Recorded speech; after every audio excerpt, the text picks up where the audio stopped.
Hello everyone. ఎలా ఉన్నారు? ఉలువలతో ఉలవచారు చేసుకుందామా? ఈ ఉలువలు నేను మా ఊరు నుంచి తీసుకొచ్చానండి వచ్చినప్పుడు. ఇవి మా అత్తయ్య నాకు కట్టిచ్చారు. ఇవి విలేజ్‌లో ఈజీగా దొరికేస్తాయండి. ఎందుకంటే అందరూ పండిస్తూ ఉంటారు. ఇది బలమైన ఆహారాల్లో ఒకటిగా ఉంటుందండి. ఆహారాల్లో ఒకటి. ఇది మన బాడీకి చాలా హెల్త్ ప్రాబ్లమ్స్ కూడా రాకుండా చేస్తుందండి. దీనిలో ప్రోటీన్ ఇంకా ఫైబర్ ఉండడం వలన మనకు మలబద్ధక ప్రాబ్లమ్స్ ఉన్నా కూడా ఈజీగా పోతాయండి. ఇవి వీక్‌కి 2 టైమ్స్ తినడం వలన. దీనిలో ప్రోటీన్ ఎక్కువగా ఉండడం వలన మనం వెయిట్ తగ్గాలనుకున్న వాళ్ళకి కూడా ఇది బెస్ట్ ఆప్షన్ అండి. ఇది చిన్న పిల్లలకు కూడా చాలా మంచిది. ఎందుకంటే ఐరన్ డెఫిషియన్సీ ఏమీ లేకుండా చేస్తుంది. మేమిక్కడ ఉలవల్ని 1 గ్లాస్ తీసుకున్నాను. నీట్‌గా కడుక్కొని, 1 గ్లాస్‌కి 2 గ్లాస్ వాటర్ యాడ్ చేసుకొని నీట్‌గా ఉడకబెట్టుకోవడమేనండి. ఇలా చూడగానే మెత్తగా 2 ముక్కల్లా అయిపోతే దీన్ని సైడ్ పెట్టుకొని, ఇప్పుడు పెద్ద నిమ్మకాయ సైజంతా చింతపండుని తీసుకొని, దానిలో కొంచెం వాటర్ యాడ్ చేసి సైడ్‌కి పెట్టుకోవడమే. అది కొంతసేపు అలా వదిలితే చక్కగా నానుతుంది. ఇప్పుడు మనం ఉడకబెట్టి ఉంచుకున్న దాన్ని మిక్సీ జార్‌లో వేసుకున్నాక, దానిలో ఒక ఉల్లిపాయ, కొంచెం అల్లం, వెల్లుల్లి, నేనిక్కడ అల్లం వేసుకోలేదండి. మీరు అల్లం గూడా వేసుకోండి బావుంటుంది. కొంచెం ఈ ఉలవలు కిడ్నీ ప్రాబ్లమ్ ఉన్న వాళ్ళకి చాలా పనిచేస్తుందండి. కిడ్నీ ప్రాబ్లమ్స్ ఏమీ లేకుండా.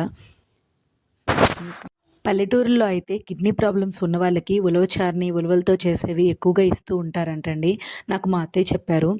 దీన్ని చక్కగా పేస్ట్ కొట్టుకున్నాక దీనిలో 3 టమాటాలను కూడా చక్కగా ప్యూరీలా పక్కన పెట్టుకున్నాక ఇది ఒక గిన్నెలోకి ఈ పేస్ట్‌ని ఇంకా టమాటా ప్యూరీని వేసుకొని కొంచెం చింతపండును కూడా మనం మొత్తం పిండుకొని నీట్‌గా చేసుకోవాలండి. దీనిలో సాంబార్‌లో వేసే వెజిటబుల్స్ అన్నీ కూడా మనం వేసుకోవచ్చు. ఇంకా చెప్పాలంటే పుల్లకి బదులు పచ్చి మామిడికాయ దొరికితే వేస్తే కూడా చాలా బావుంటుందంట. నేను ఉలవచారు ఇదే ఫస్ట్ టైమ్ తినడం అండి. నేనెప్పుడూ తినలేదు. ఎక్కువగా మా ఇంట్లో మా అమ్మ చారు కాకుండా ఉలవల్ని మిల్లుకి పెట్టించి పౌడర్‌లా చేసి దాంతో ఉలవ కట్టు చేసేది. చిన్నప్పుడు నా ఫేవరెట్‌లో అది కూడా ఒకటి. ఎప్పుడు మా అమ్మకి చెయ్యి చెయ్యి అనేదాన్ని. అది వింటర్‌లో ఎక్కువగా చేసుకోవడం వల్ల మన రోగనిరోధక శక్తిని, జలుబు, దగ్గు ఇవన్నీ రాకుండా కూడా హెల్ప్ చేస్తుందంటండి. వింటర్‌లో ఈ ఉలవ పిండితో చేసేది బాగా తీసుకోవడం వలన పిల్లలకి, మనకి కూడా చాలా మంచిది. దీన్ని చక్కగా మనం తాలింపు వేసుకున్నాక అందులో సాంబార్‌కి చేసిన ప్రాసెసేనండి. కాకపోతే ఒక మిక్సీ కొట్టుకోవడం ఇదే కొంచెం డిఫరెంట్‌గా ఉంటుంది. నిజంగా చెప్తున్నా చారైతే చాలా టేస్ట్‌గా ఉందండి. ఎందుకంటే క్రీమీగా అది మనం మిక్సీ కొట్టడం వలన ఆ చారు కొంచెం థిక్‌గా అవుతుంది. ఇది పల్లెటూరుల్లో అందరూ ఈజీగా చేసుకుంటారండి.